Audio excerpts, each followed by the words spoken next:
langsung aja kita ke gigi 5 ya. Kira-kira nih satu persatu nih, Bung Ege, Bung Samsir, Pak Roberto, dan juga Bung Harpa dan juga Bung Rocky, tanggapan Anda terkait dengan sosok Pak Erick Thohir yang menjadi sorotan setelah ya timnas kita gagal ke Piala Dunia. Beliau sih mengatakan bertanggung jawab, tapi pada prakteknya seperti apa implikasi dari tanggung jawab itu, Bung Ege? Ya, di tanah air kita saat ini segala sesuatu yang terkait dengan tanggung jawab masih sangat ditentukan oleh algoritma rasa. Ini ilmiah. Saya bisa menjelaskannya ini tapi 1,5 tahun kuliahnya ya. Jadi algoritma rasa yang mana itu sampai saat ini masih sangat menghormati Pak Erick Thohir dengan mengasumsikan belum ada orang lain yang bisa menggantikannya. Jadi pernyataan bertanggung jawabnya tadi masih belum ada implementasi, sedang ditunggu pada saat ini gitu. Tapi bahwa dia dalam posisi seperti ini, kan sebetulnya dia nggak gagal. Kalau dihitung bahwa PSSI mengatakan kita ke Piala Dunia tahun 2038. Jadi yang terjadi pada saat ini adalah aduk-mengaduk algoritma rasa. Trust the process. Apanya? Trust the process. Enggak ya sampai ke sana lah, prosesnya juga kan belum kita lihat gitu. Enggak, maksud saya liga kita di Asia itu kalau dihitung seluruhnya nomor 22 pada hari ini. Nah itu kan bagian dari proses. Tapi dengan segala itu ditambah dengan naturalisasi, ditambah dengan apa? Algoritma rasa itu sampai saat ini belum ada yang bisa menggantikannya. Jadi pertanyaan Anda, pertanggungjawaban itu sedang ditunggu. Karena sampai saat ini orang lain tidak bisa blaming ke siapa nih? Selain ke Patrick Kluivert dan kawan-kawan. Itu jawabannya. Tidak menyenangkan, Anda harus bikin live lagi selanjutnya. Samsir. Saya pernah di bawahnya Pak Erick Thohir lumayan dekat karena pas saya main di DC United, beliau salah satu ownernya. Dan menurut saya pribadi, sampai detik ini saya belum tahu nih kalau Pak Erick mau fokus ke Menpora yang menggantikan beliau siapa, saya belum tahu, belum kepikiran.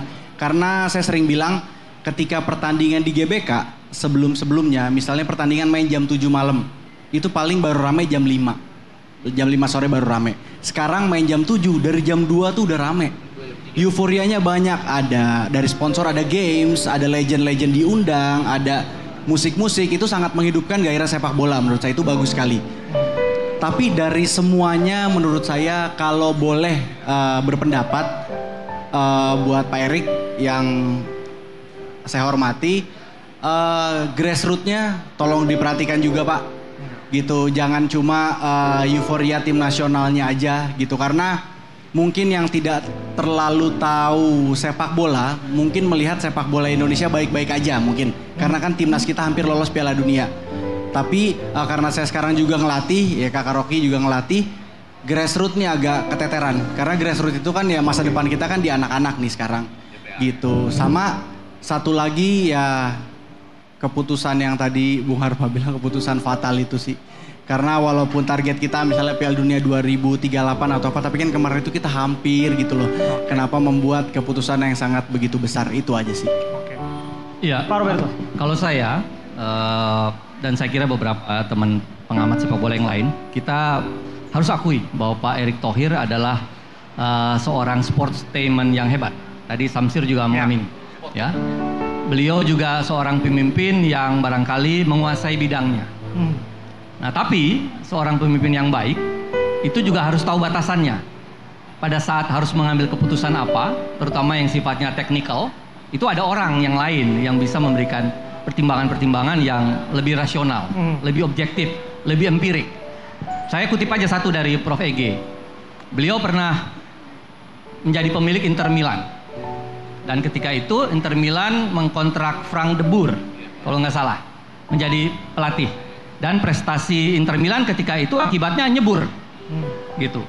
Ya, nah ini seolah-olah terulang lagi di case Patrick Kluivert. Lebih baik saya berbicara dengan fakta empirik daripada menyampaikan sesuatu yang asumsi. Nah, oleh karena itu, saya tetap yakin bahwa kepemimpinan beliau diperlukan, tetapi dalam konteks yang lebih proporsional.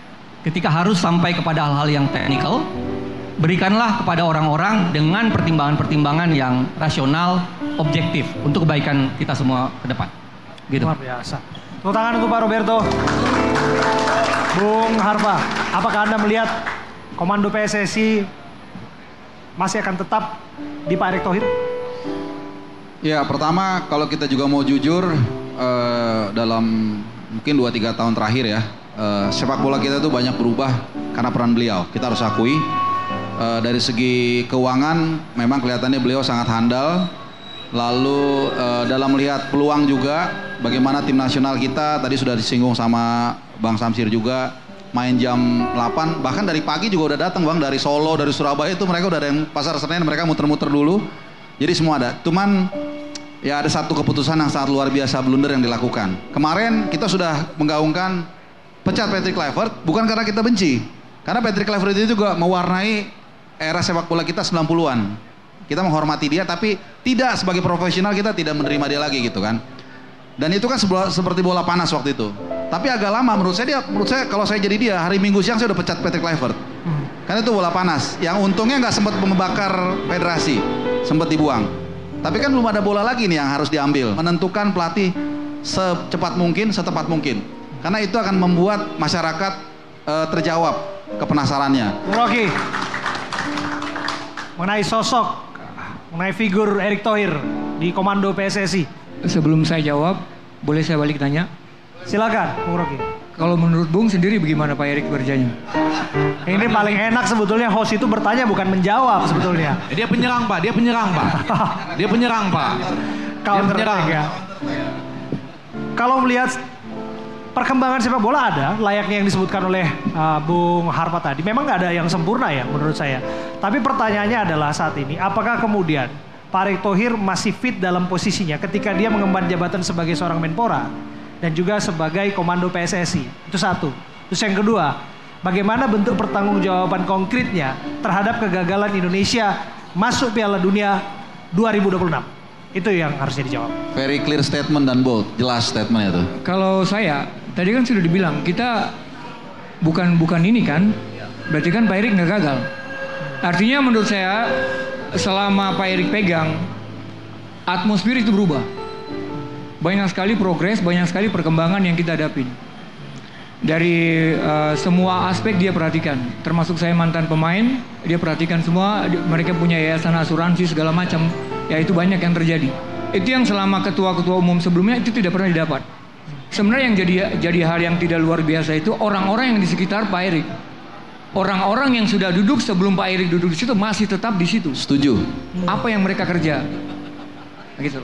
Jadi kita Pak Erick punya komitmen dengan pelatih 5 tahun misalnya. Kenapa itu berpengaruh? Karena pada prakteknya kan komando kepemimpinan ada di beliau.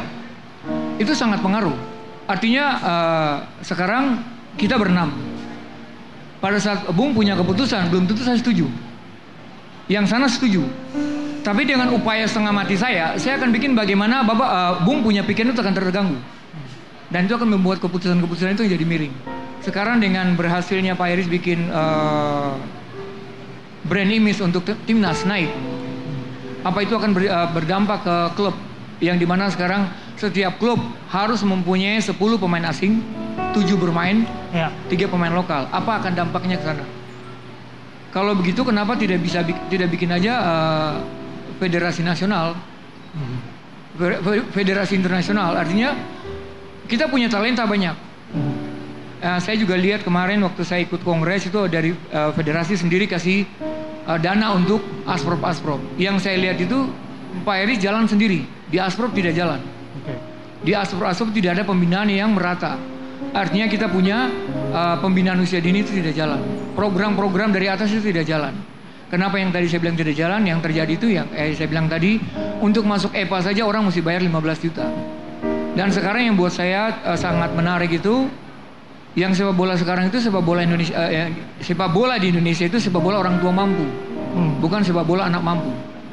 Jadi orang tua yang punya duit, yang anaknya bisa bermain bola di kasta-kasta yang tertinggi. Contoh di EPA, banyak di EPA yang levelnya tidak akan bisa masuk di timnas, tapi mereka bisa bermain. Nah itu hal-hal itu yang mesti dari federasi yang harus berantas. Dan itu tidak mungkin Pak Erick tidak tahu, karena itu sudah menjadi buah bibir semua masyarakat. Nah hal-hal itu yang mungkin kalau saya bilang misalkan Pak Erick masih duduk lagi, itu yang harus diberantas. Ya, jadi kalau saya punya pemikiran, contoh saya di Hong Kong, saya 5 tahun di Hong Kong itu saya tidak pernah lihat pemain asing dibayar lebih mahal dari pemain lokal. Dengan satu catatan pemikiran mereka bahwa ekonomi itu tidak akan keluar dari Hong Kong. Itu cara berpikir mereka yang sederhana.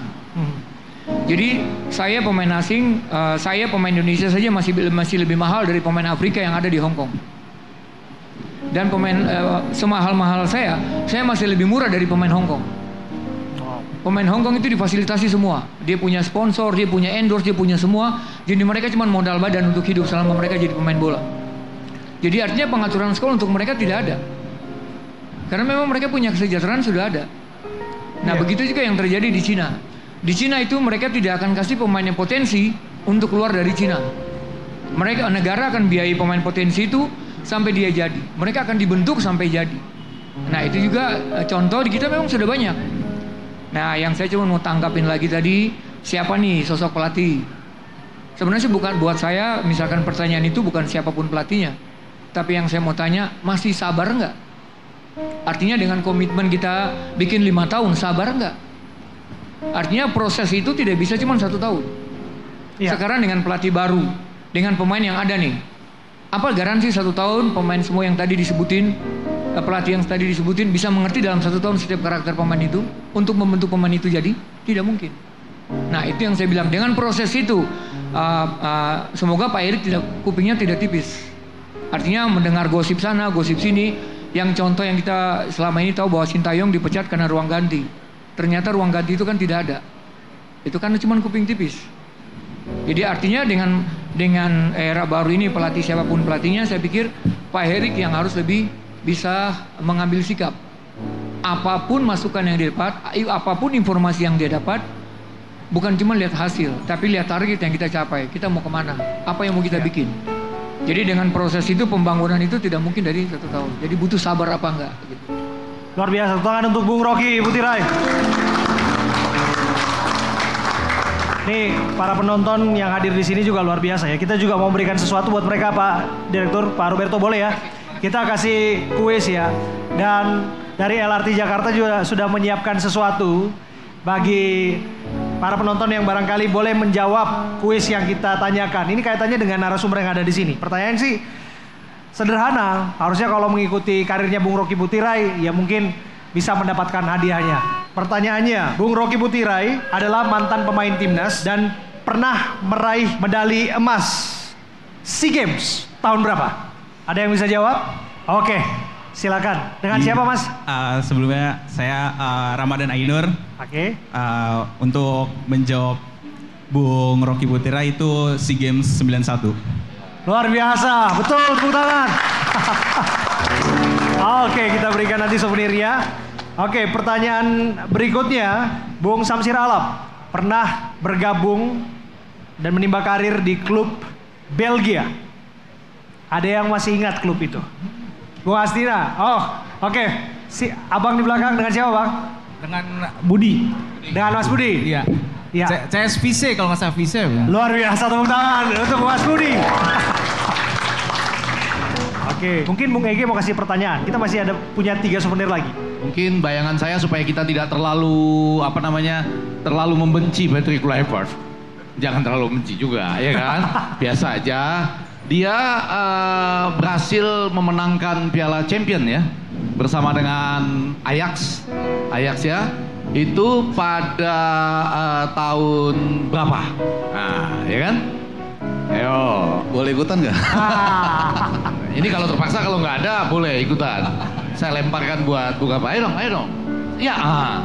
Tahun 95 Pak. Ya, 94-95. Dan dia menjadi pencetak gol termuda sepanjang sejarah dengan 18 tahun 327 hari. Masuk dari bangku cadangan. Apa ya? Masuk dari bangku cadangan. Masuk dari bangku cadangan ya. Jadi artinya ada yang luar biasa juga pada dirinya sebagai pemain gitu ya.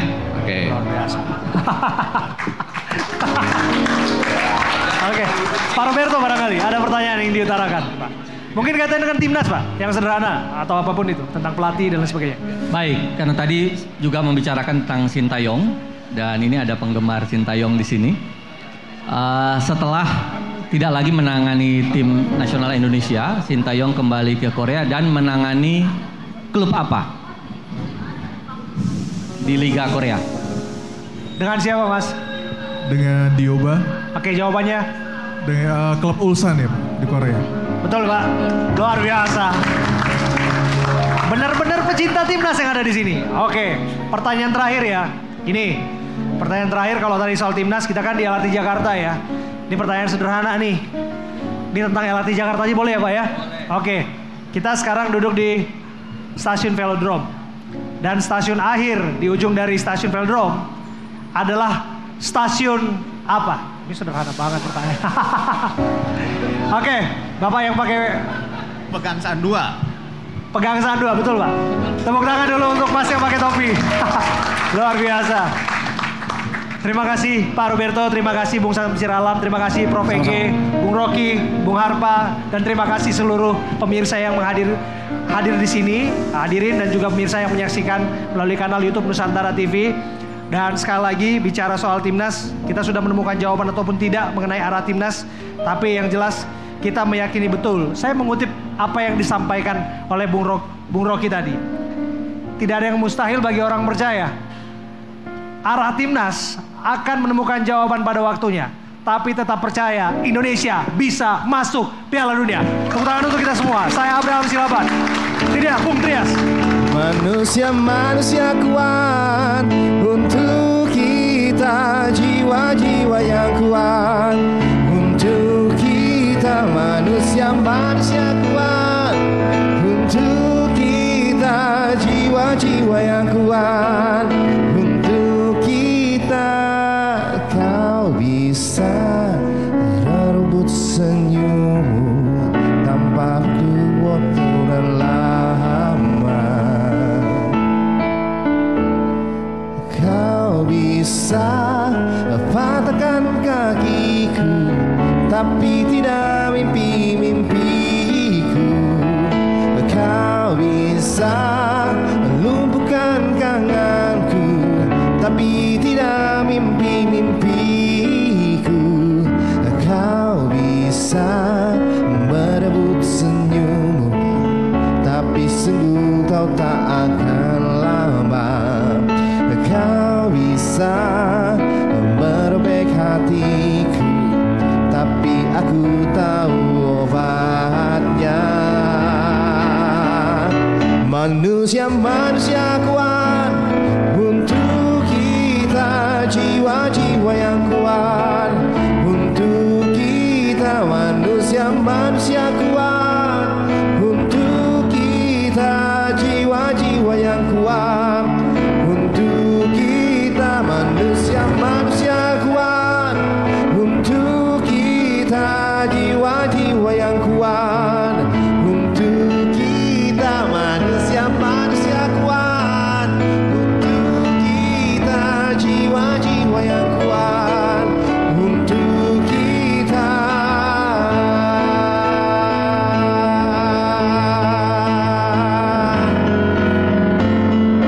Oh, manusia